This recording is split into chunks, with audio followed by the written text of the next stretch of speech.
大家好，我係 Benny，咁我一樣啦，今次都係同開心頻道嘅 fans 咧，就用塔羅牌咧預測一下2017年嘅12星座運程。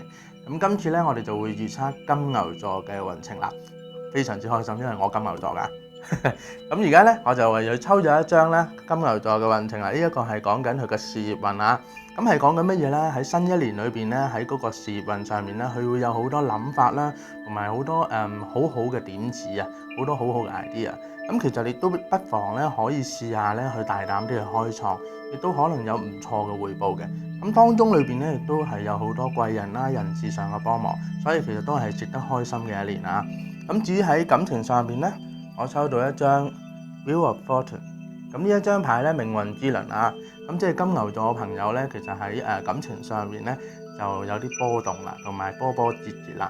如果已經係拍緊拖嘅朋友咧，注意一下啦，咁可能有機會鬧分手嘅危機或者鬧意見啦。咁但係咧呢一張牌亦都係有提出一樣嘢嘅，就係話即使就算有幾多問題都好啦，只需要慢慢係以靜制動啊，或者係大家記住雙眼唔好口咧，其實咧去到年底咧，大家都會有望可以解決呢啲問題嘅。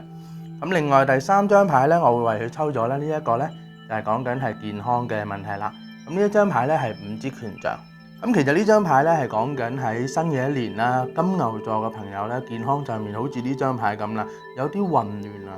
例如可能工作上啦、感情上啦，或者各方面咧都會影響佢哋可能喺作息嘅時間啦、飲食嘅時間啦，甚至乎咧可能係時間會顛倒啊。